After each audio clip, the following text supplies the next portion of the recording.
하나님 말씀 열왕기상 19장 3절에서 8절까지 말씀을 우리 함께 한 목소리로 보겠습니다. 저가 이 형편을 보고 일어나 그 생명을 위하여 도망하여 유다에 속한 브엘세바에 이르러 자기의 사한을 그곳에 머물게 하고 스스로 광야로 들어가 하루길쯤 행하고 한 로뎀 나무 아래 앉아서 죽기를 구하여 가로되 여호와여 넉넉하오니 지금 내 생명을 취하옵소서. 나는 내 열조보다 낫지 못하니이다 하고 로뎀 나무 아래 누워 자더니 천사가 어루만지며 이르되 일어나서 먹으라 하는지라. 본즉 머리맡에 숯불에 구운 떡과 한 병 물이 있더라. 이에 먹고 마시고 다시 누웠더니 여호와의 사자가 또 다시 와서 어루만지며 이르되 일어나서 먹으라. 내가 기를 하노라 하는지라. 이에 일어나 먹고 마시고 그 식문의 힘을 의지하여 하나님의 산 호렙에 이르니라. 아멘. 기다리던 비가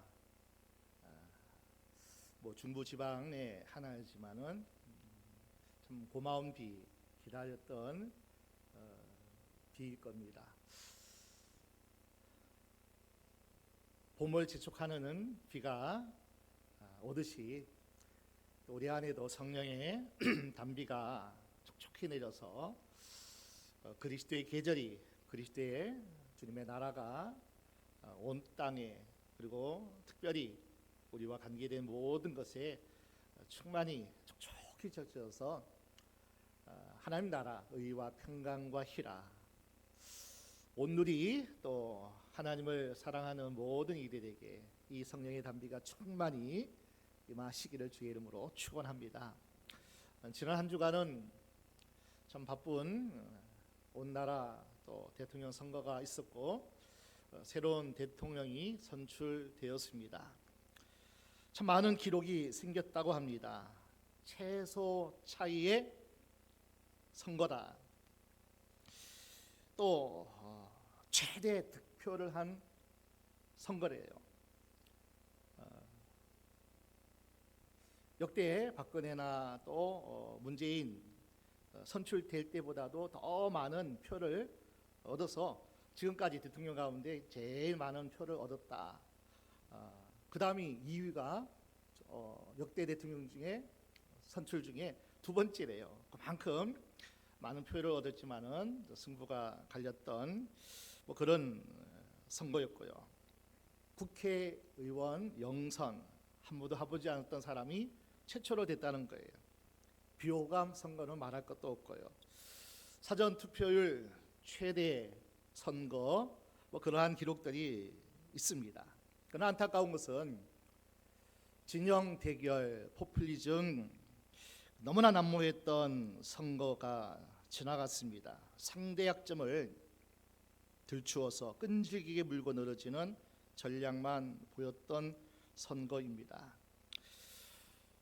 하나님께서 한 나라의 대통령, 지도자를 세우실 때는 반드시 사람에 의해서 사람의 생각과 계획대로 되어지지 않습니다. 오늘 열왕기상 19장의 말씀 속에서도 하나님은 엘리야를 통해서 아람 왕 하사엘을 기름 부어 왕으로 세우라 15절에 그렇게 기록되어 있죠. 16절에는 이스라엘의 왕 예후를 엘리야야 가서 안수하고 기름 부어서 왕을 세우라. 이거 보니까 하나님이 한 나라의 왕을 세우고 지도자를 세움에 있어서도 이것은 사람에 의해서 어떤 역사의 흐름에 따라 되는 것이 하나님이 하나님의 종을 통해서 기름 부어 왕을 세우기도 하시고 왕을 피하기도 하시는. 더불어서 엘리야는 너 다음 세대 지도자 이을 후계자 엘리사에게 가서 기름 부어 너 다음을 잇는 선지자로 세우라.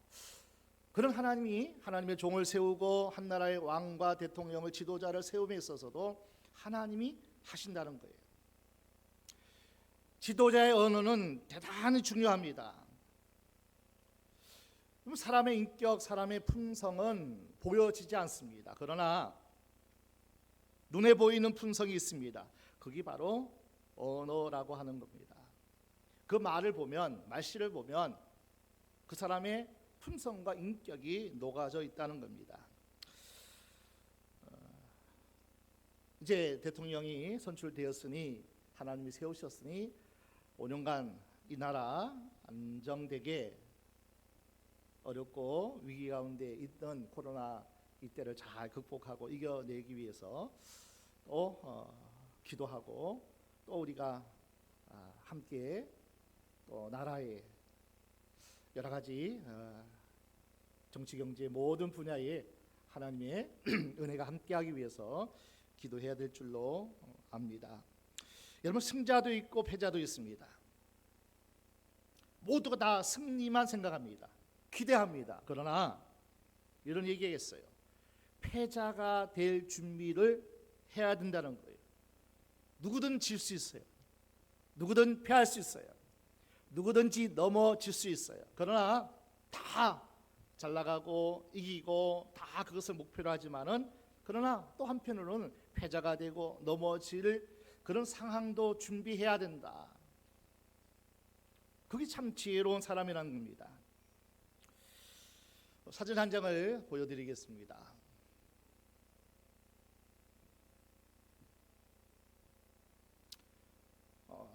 2012년도에 런던 올림픽 때에 시상식에 오른 두 선수입니다.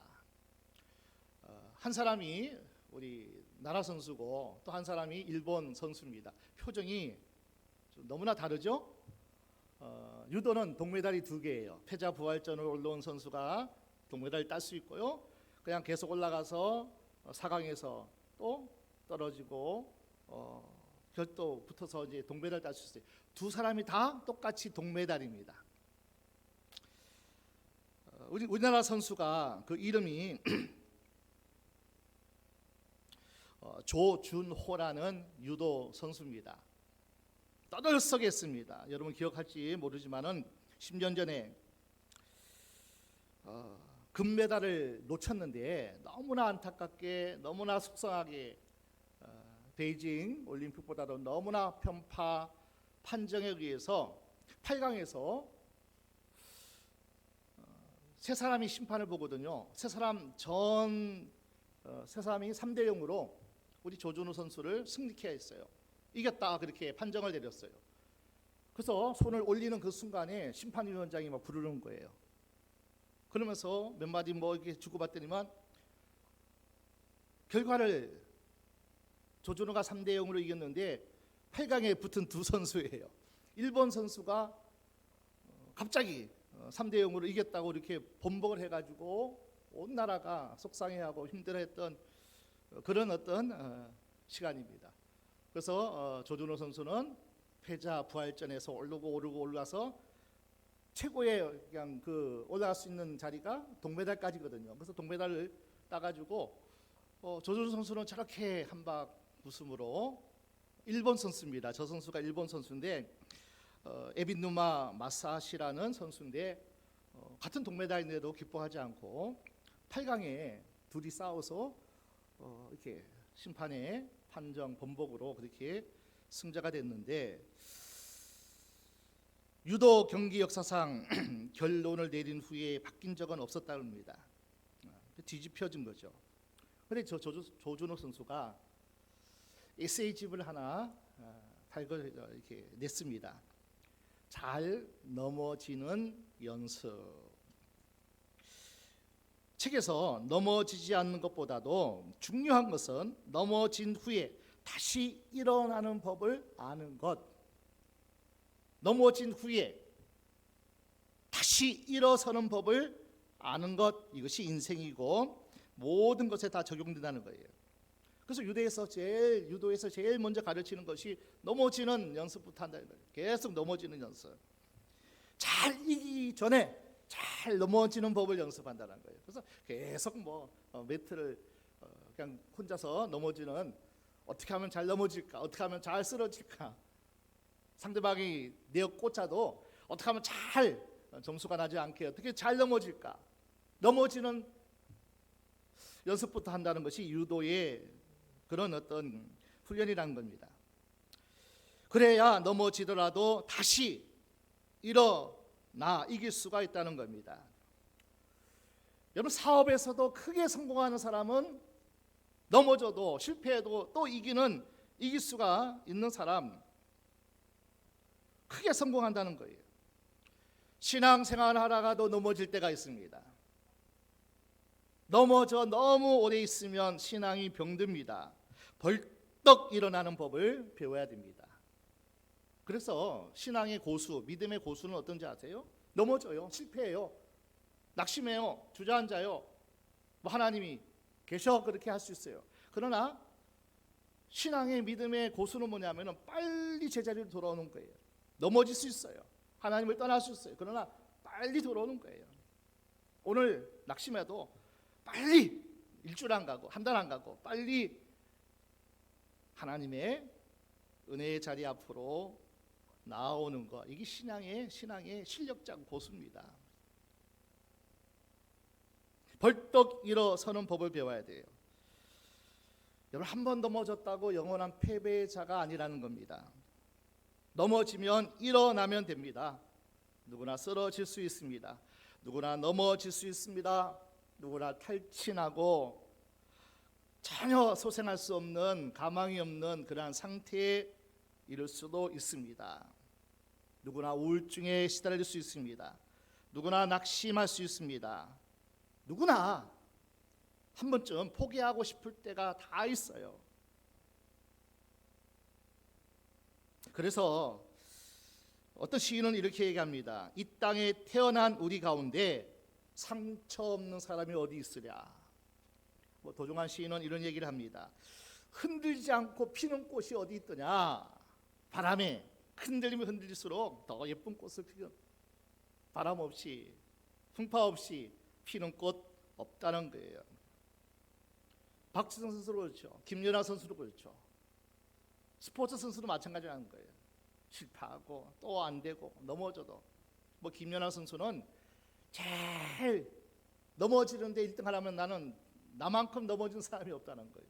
연습할 때마다 넘어지고 또 깨지고 상처 있고 수많은 넘어짐의 그 과정을 다 딛고 일어나서 세계 최고의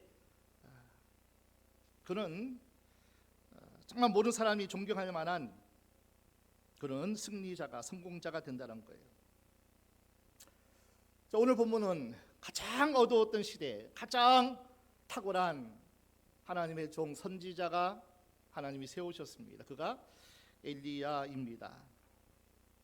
몇 시간 동안 지난 시간을 통해서 엘리야에 대해서 우리가 함께 17장 또 18장에 대해서 함께 나눈 적이 있습니다.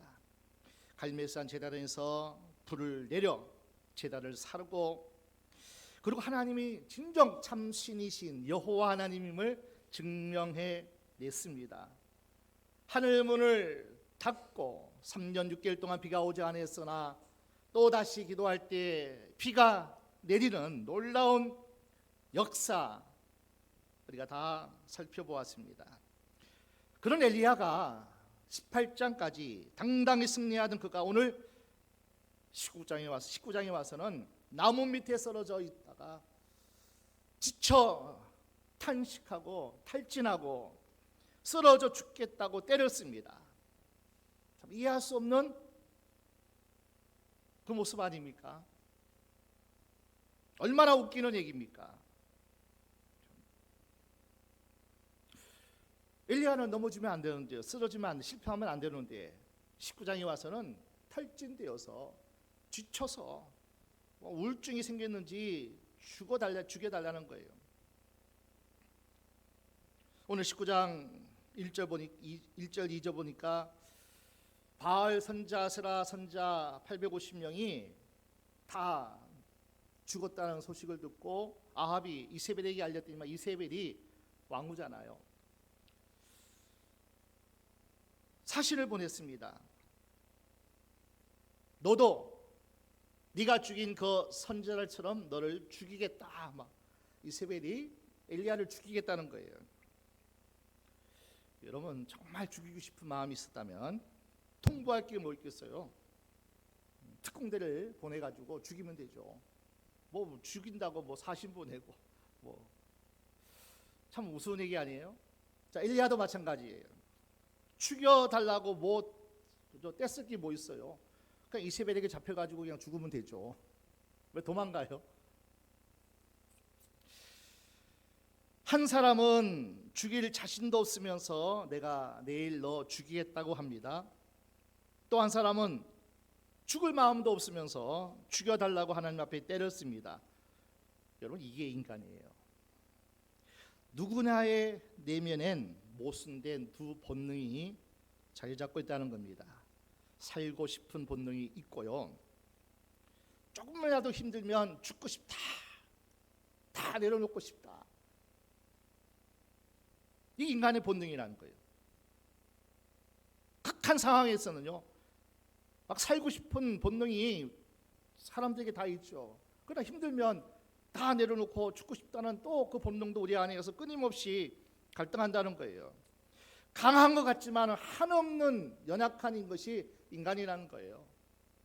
급하다면 죽고 싶다. 급하다면 뭐 끝났다고 그렇게 얘기합니다. 엘리야가 보통 인물입니까? 하늘 문을 닫고 여는 권세를 보여준 그런 선지자 아닙니까? 신구약 성경 가운데 하나님의 권능이 크게 역사했던 그런 시대가 있었습니다. 모세 시대죠.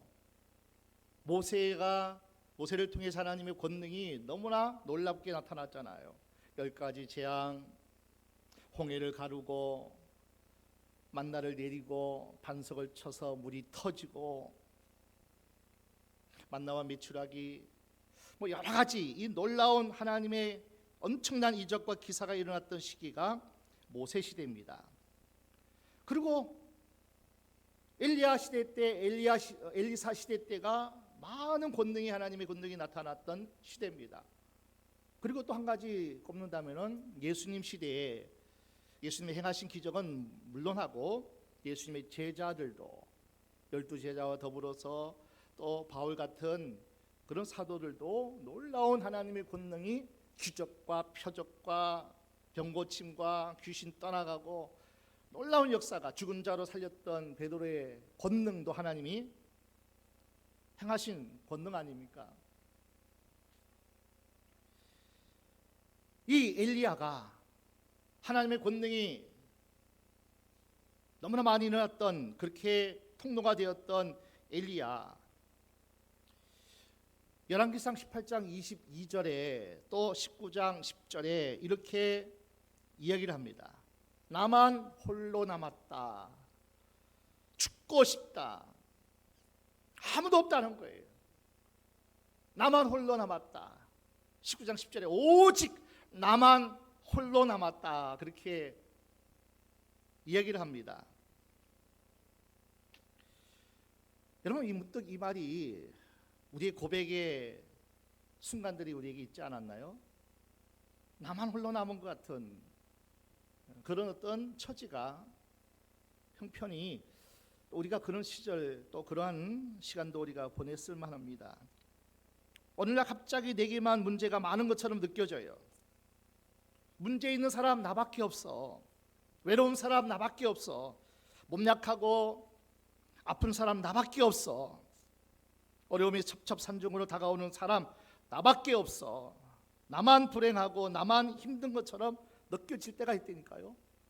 엘리야도 나만 홀로 남았거늘 아무도 주위 사방팔방 다 찾아봐도 나만 홀로 남았거늘.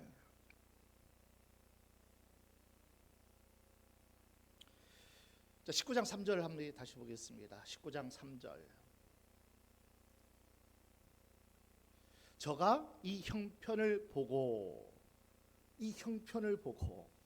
환경 보니까 지금 이세벨이 특공대를 보내서 죽이겠다고 저게 선언한 것 이 형편을 다 보니 생명 살아야 되겠다는 거예요. 도망했어요. 참 우리가 형편 잘 보잖아요. 사정 형편, 처지, 문제, 환경 뭐 이것 때문에 도저히 살아갈 수 없다고 이렇게 이야기합니다. 갑자기 자신의 처한 그 모든 형편이 크게 보이기 시작합니다. 육체적인 연약함도 자신이 처한 질병이 크게만 보입니다. 내가 이러고 살아야 되나? 갑자기 나는 쓸모없는 존재, 다른 사람에게 피해만 주는 존재로 막 그것이 나에게 다가올 때가 있어요. 항상 그런 건 아닌데 어느 시점에 어느 때가 되면은 그것이 몰아칠 때가 있다는 거예요. 자신의 약점이 크게 보입니다. 어느 날 능등 다른 게 서러워집니다. 젊었을 때는 오라 하는 일도 있고 갈 곳도 많고 인기도 많고 살만했는데 모두 다 옛날 금송아지 되고 말았다는 거예요. 더 살아갈 이유가 없어 보입니다. 자식 키워놨더니만 자식놈들이 제 자식, 제 식구만 챙기다는 거예요.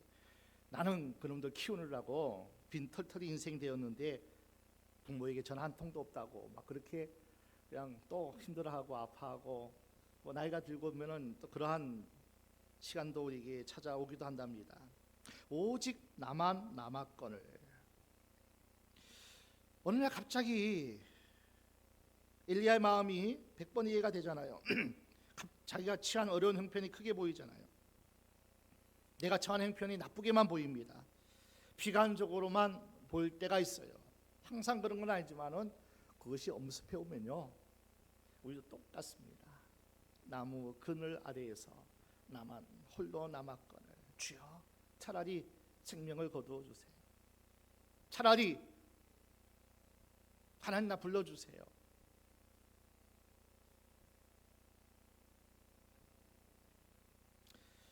오늘 저와 여러분들이 어떻게 그런 시간들을 대처하고 살아가느냐, 세상적인 의학적으로 또 뭐 과학적으로도 뭐 이런 게 있습니다. 여러분, 우리의 지정의 인격 나가 있잖아요. 나라는 존재가 있잖아요. 이 존재가 우리 몸에 어디 있을까요? 나라는 존재, 인격, 지정이라는 존재가 내 몸 어디에 있을까요? 흔히 사람들은 이제 머리에 생각, 가슴에는 뭐 감정, 뭐 이런 것들을 우리가 얘기를 합니다. 그러나 의학적으로, 과학적으로 보면요, 생각도 머리에 있고요, 감정도 머리에 있고, 의지적인 결단도 다 머리에 있습니다. 뇌에 있다는 거예요. 이 뇌가 우리 몸의 한 2%가 된다는데요, 그 2%의 뇌가 우리 전체 에너지를 소모하는 것은 20%래요. 그러니까 노동 안 하고 가만히 책상에 앉아 있어도 뇌 활동을 많이 하기 때문에 엄청 일을 많이 한다는 거예요. 피곤한다는 거예요. 지친다는 거예요. 그러니까 뇌 활동이 그 책상에 앉아서 뭐 한다는 사모 보는 것이 노동하는 일과 다를 바 없이 아주 많은, 그래서 뇌 속에, 머리 속에 감정도 있고요, 의지적인 어떤 그런 결단도 있고, 뭐 다 생각도 다 머리에 있다는 거예요. 뭐 오른쪽 뇌, 왼쪽 뇌 뭐 얘기하잖아요. 오른쪽은 감성과 또 예술적인 감각, 정서의 뇌가 있고 역할을 하고, 왼쪽 뇌는 뭐 언어, 논리, 분석, 종합하는 뇌. 근데 여러분, 이 뇌가요, 한번 만들어지고 나면 재생산이 안 된다는 거예요. 나이 50이 넘으면 하루 10만 개씩 뇌 세포가 죽습니다. 자꾸 뇌 세포가 이제 10만 개씩 막 죽으니까 얼마나 많이 사라집니까? 뇌를 긍정적으로 훈련한 사람들, 이게 훈련한 사람들은 그 기능이 계속 줄어들지 않고 활동하고 극대화되어서 뭐 생각, 감정, 의지가 잘 활용이 된다는 거예요. 긍정적인 뇌 활동을 훈련하고 준비한 사람들은 계속 좋은 어떤 삶을 살아간다는 거예요.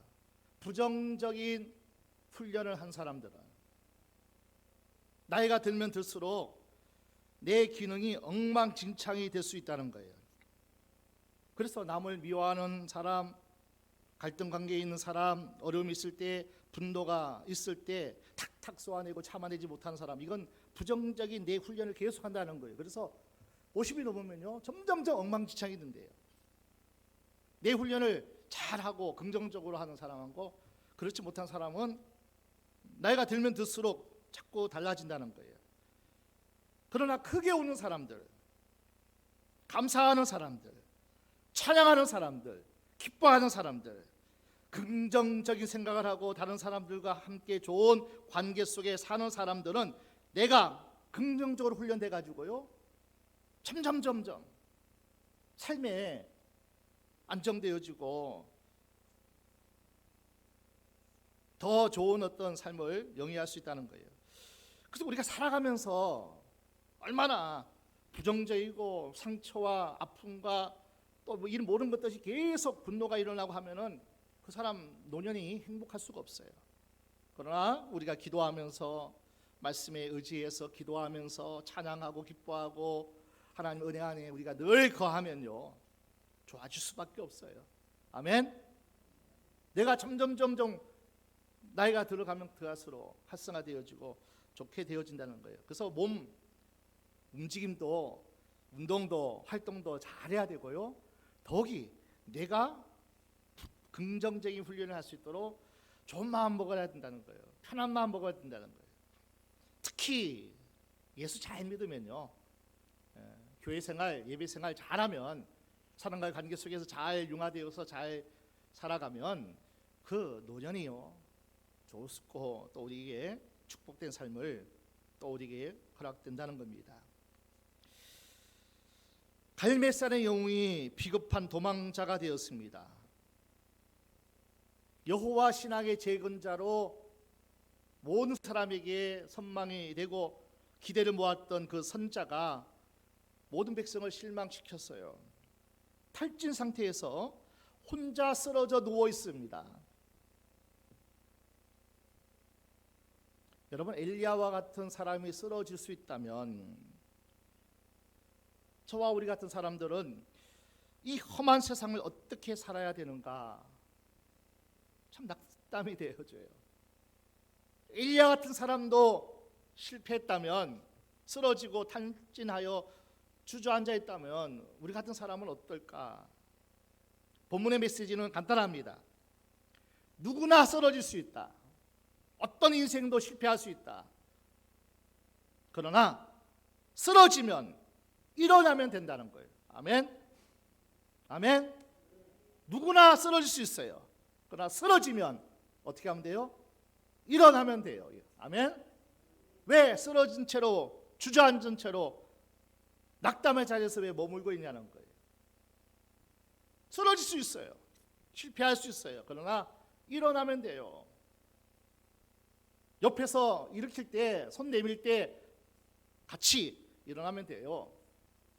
하나님이 우리를 찾아오시면, 누구를 통해서 우리에게 말씀하시면 그때 주님의 손을 붙잡으면 돼요. 놓치면 안 되잖아요. 뿌리치면 안 되잖아요. 누구나 아플 수 있어요. 누구나 실패하고 쓰러질 수 있어요. 그러나 우리는 얼마든지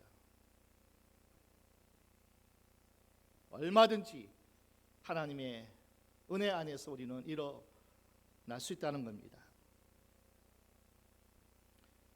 오늘 본문의 사건 주인공은 엘리야가 아닙니다. 여러분, 역사의 주인공, 기적의 주인공은 하나님이신 줄로 믿습니다. 기적과 역사의 주인공, 우리 하나님 아버지라는 거예요. 엘리야는 포기하고 차라리 죽고 싶은 그러한 상황일지라도 하나님은 엘리야를 포기하지 않았어요. 하나님은 엘리야를 포기하지 않고 우리가 받은 사명 또 우리의 사역을 포기해도 하나님은 우리를 포기하지 않습니다. 엘리야는 노된 나무 아래에서 잠들어 있었지만은 하나님은 엘리야를 보호하시기 위해서, 우리를 보호하시기 위해서 졸지도 아니하시고요, 주무시지도 아니하시고 계속 일하시는 하나님이신 줄로 믿습니다. 하나님은 상한 갈대를 꺾지 않아요. 꺼져가는 심지를 등불을 꺼지 아니하시는 분이셔요. 내가 마냥 지치고 힘들어도, 때로는 마음이 상하고 심령의 불이 다 꺼져 있어도 하나님은 저와 여러분을 버리지 않습니다. 주님은 계속 우리의 마음을 두들기셔요. 계속 하나님 우리에게 말씀하셔요. 찾아오셔요. 우리를 사랑하십니다. 포기하지 않습니다. 끝까지 붙들어 주시는 분입니다. 하나님은 엘리야를 찾아와서 따지거나 꾸중하지 않습니다. 죽고 싶다고 했을 때, 그래? 네 기도에 내가 응답해 주마. 너 죽어. 하고 그렇게 하나님이 야단치고요, 버리지 않으십니다. 우리의 비겁한 기도를 해도, 잘못된 기도를 해도 하나님은 좋은 응답으로요, 사랑으로 찾아오시는 분이 우리의 아버지가 되시는 하나님이신 줄로 믿습니다. 우리가 실수해도요, 뭔가 잘못해도 하나님 앞에 따지고 묻고 뭐 해도요, 하나님은 오줌보다도요 찾아오셔서 또 닦아 주세요. 엘리야를 푹 재우셨어요. 여러분, 하나님은요 사랑하는 자에게 잠을 주셔요. 죽고 싶은 심정에 잠이 올까요, 여러분? 너무나 두렵고 너무나 우울한 이 심정에서 잠이 잘 안 오는 자가, 그런데 하나님이 잠을 푹 재워주셨다는 거예요.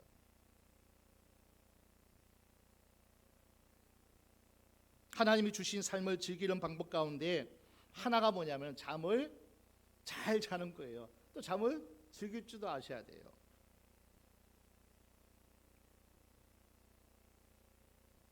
하나님은 엘리야가 편히 자고 나면 먹을 것을 준비하고 또 잘 먹이셨습니다. 하나님께서 엘리야가 푹 잠을 자고 난 이후에 먹을 것을 하나님이 다 준비해 주셨어요. 여러분, 잠도 잘 주무셔야 되고요, 여러분 잘 먹어야 됩니다. 건강의 최고의 비결은요, 잘 먹는 거예요. 잘 드시기 바랍니다. 뭐든지 잘 먹어야 됩니다.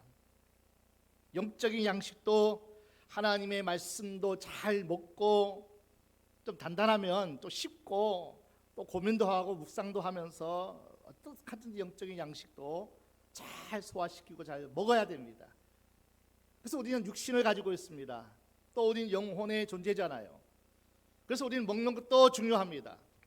그러나 하나님의 양식, 말씀도 너무나 중요합니다. 그래서 말씀을 읽고 듣고 그 말씀을 행하는 자가 복이 있다고 하나님은 우리에게 말씀해 주십니다. 하나님은 엘리야를 야당치고 꾸중하는 대신에 어루만져 주셨어요. 5절 말씀 보니까 어루만지며, 5절 다시 볼까요?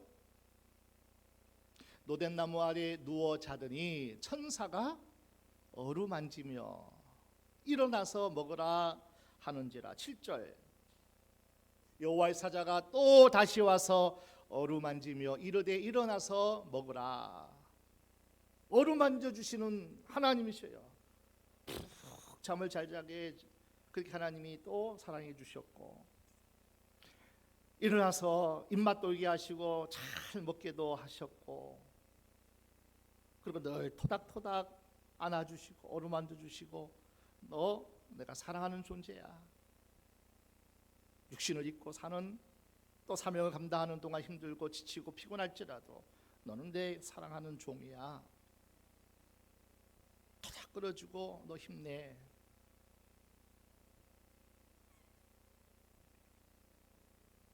이 어루만지는 말은요, 히브리어로 나가라는 그런 어떤 단어를 쓰는데 영어로는 터치한다. 그런데 참 우리나라 이 번역이 참 좋은 것 같아요. 어루만지다, 어루만지다. 뭐 주물러 주든지 좀 토닥 끌어주고 어깨를 한번 툭 쳐주고.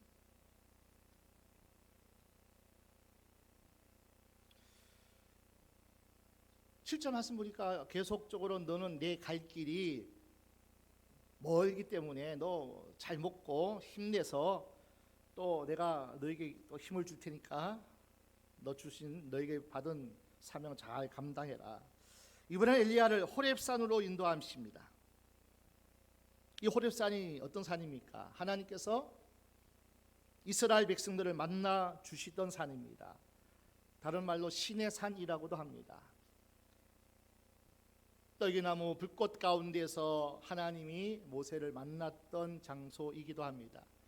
그리고 신의 산에서 온 이스라엘 백성이 하나님 말씀을 받고 오랜 시간 동안 함께 했던 그 산이 호렙산입니다. 그 곧 굴로 인도합니다. 9절 말씀 보겠습니다.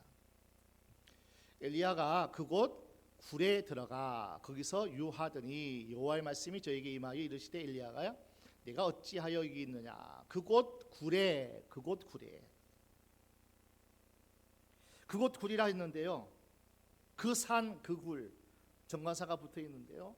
그 산, 그 굴, 내가 모세를 만났고 모세가 기도했던 그 산, 그 굴, 하나님은 그 호렙산으로 엘리야를 인도하셨습니다. 11절에도 너는 나가서 여호와 앞에서 산에 섰으라. 그 산, 호렙산, 모세가 이스라엘 백성이 하나님을 만나고 또 대면하고 힘을 얻고 놀라운 신의 산 언약, 출애굽기 19장 6절에 너는 제사장 나라가 되리라. 거룩한 백성이 되리라. 너는 존귀한 보석 같은 내 소유야. 그렇게 언약 관계를 결혼 서약을 했던 그 장소가 바로 호렙산입니다. 대단히 인상적인 중요한 경험을 합니다. 그 굴 앞에서. 여러분, 우리가 신앙생활 하면서 엘리야가 경험했던 이 경험이 우리에게 꼭 있어야 됩니다. 쓰러져 있을 때, 지쳐 있을 때, 세상이 다 안 된다고 할 그때 우리는 엘리야가 경험했던 그 경험을 우리는 꼭 해야 돼요. 그래야 쓰러져 있을 때 일어날 수 있어요. 어떤 경험인지 아세요? 강력한 바람이 지나갔습니다. 근데 성경은 거기 하나님이 안 계셨어요. 강력한 바람, 강력한 지진이 또 일어났습니다. 이곳저곳 땅이 갈라졌습니다. 아마 3년 6개월 동안 땅이 쩍쩍 갈라져서 비가 오지 않을 때에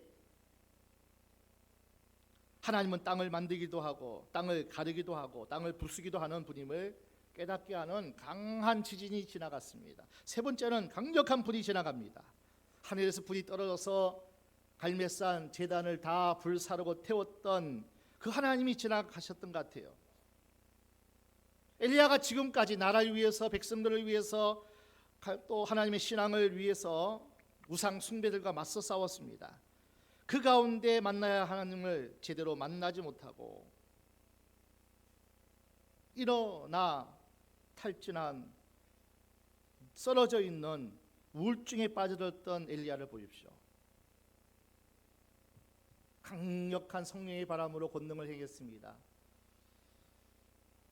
강한 지진으로 땅이 갈라지는 하늘문을 닫고 여는 놀라운 기적의 주인공이 엘리야입니다. 하늘에서 불을 떨어뜨리는, 하나님 응답하는 그런 불의 사자가 엘리야입니다. 놀라운 일들을 행했어요. 너무나 큰 사명을 잘 감당했습니다. 너무나 놀라운 하나님의 뜻을 이루어가는 생명 걸고 하나님의 사명자로, 선자로 살았던 엘리야입니다. 그런데 보십시오. 우울해요. 탈진해요. 지쳐서 죽고 싶다 그래요. 그런 권능을 행했는데, 생명 걸고 뭔가 하나님의 역사, 놀라운 역사를 하나님 부르신 것을 순종함으로 행했는데 불구하고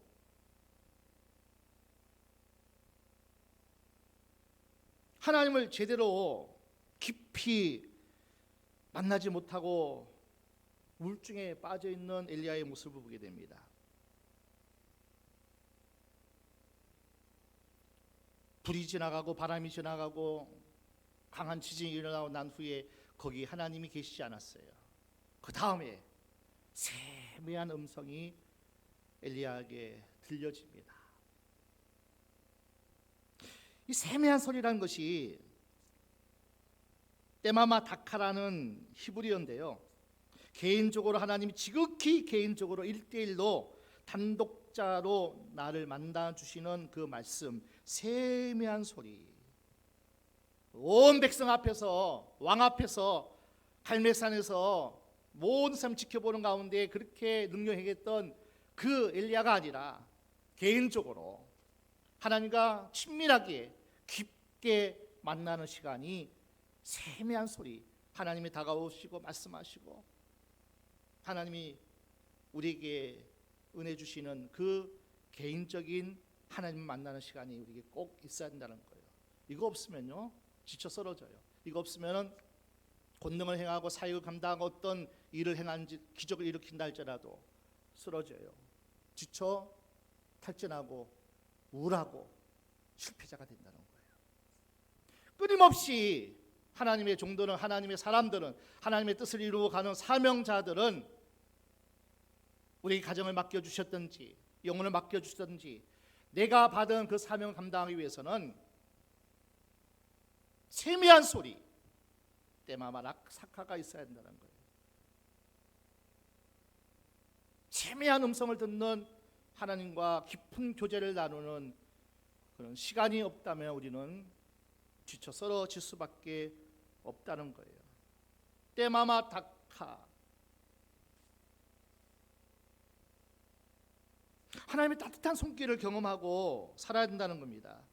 세상이 혼탁할수록, 하나님의 큰 일을 감당할수록, 신앙의 위기가 찾아올수록 하나님으로부터 특별한 어루만지시는 하나님께서 다시 말씀하시는 그 시간이 우리에게는 꼭 있어야 된다는 거예요. 이 시간 예배를 드립니다. 말씀을 듣습니다. 목소리 높여 선포하는 이 정 목사의 설교를 들으면서도 그 설교와 나와 아무 상관이 없다면 불의 하나님만 만나는 거예요. 화려한 예배 속에만 길들어진다는 거예요. 말씀 속에 하나님의 음성을 듣고 그 말씀 속에 하나님께 응답하고 찬양단이 뜨겁게 간절하게 하나님께 찬양합니다. 그 찬양이, 그 고백이, 그 높임이 나와 아무 상관이 없다면 너무나 안타깝다는 거예요. 그 찬양이, 그 말씀이, 그 은혜가 나와 상관이 있으려면 세미한 소리를 하나님께 들으셔야 돼요. 다른 게 실패자의 삶이 아닙니다. 그래서 우리는 완악한 마음이, 상처와 치유, 이런 어떤 아픔들이 치유되어지고 깨어지고 그 작업이 하루아침에 되어지지 않잖아요. 오랜 시간 동안 또 어루만지시는 하나님의, 또 하나님의 그 은혜를 또 채워지고 또 넘어져도 다시 또 일어나고 수없이 반복하면서 우리는 굳건하게 마지막 사도 바울이 고백했던 것처럼 선한 싸움을 싸우고 달려갈 길을 다 마칠 수 있고 내가 믿음을 지킬 수 있었던 것은 바울이 잘나서가 아니잖아요. 놀라운 기적을 행하고 놀라운 표적을 나타냈던 바울이었을지라도 끊임없이 하나님께 나아가고 날마다 죽는 그 시간들이 바울에게 있었기에 당당하게 하나님 앞에 마지막까지 믿음을 지킬 수 있었다는 거예요. 오늘 저와 여러분이 그 마지막 때 하나님 앞에 우리가 착하고 충성된 종이라 그렇게 인정받고 하나님이 우리 주시기에 상급과 면류관을 받는 우리가 되어지기 위해서는, 끝까지 믿음을 지키기 위해서는 세미한 소리 가운데 우리가 들어가셔야 돼요. 끊임없이 우리의 내면을 갈아엎으세요. 끊임없이 넘어져도 또 안 돼도 뭐 여러 가지 환경 속에서 내가 또 탈진해도 그래도 계속적으로 하나님 앞에 엎드려 있으면 주님 앞에 나아갈 때 하나님 우리를 다시 일으켜 주실 뿐 아니라 놀라운 하나님 뜻을 이루는 우리가 승리자가 될 줄로 믿습니다. 예배 시간마다 이 자리에서 세미한 소리 들으시기 바랍니다. 골방에서 기도하다가 하나님의 세미한 소리 듣기를 축원합니다. 함께 부르짖고 함께 기도하다가 뜨거운 하나님의 만지심과 더불어서 세미한 하나님의 내가 너와 함께한다. 내가 너와 함께하니 너 힘내. 세미한 하나님의 음성을 들으시기를 주의 이름으로 축원합니다. 그럴 때 우리가 엘리야 같은 위대한 하나님의 주신 사명을 감당하는 자가 될 수 있고요. 끝까지 우리가 하나님 앞에 부끄러움 없이 서는 그날이 반드시 올 줄로 믿습니다. 오늘 귀한 주일에 하나님 앞에 나와서 예배하고 찬양하고 기도하는 우리 모두에게 누구나 실패할 수 있고 누구나 쓰러질 수 있다. 그러나 하나님이 함께 하시고 하나님이 붙잡고 일으켜 주시면 우리는 일어날 수 있고 승리할 수 있다. 아멘. 그러한 놀라운 축복의 주인공, 간증의 주인공 다 되시기를 주의 이름으로 축원합니다. 축원합니다.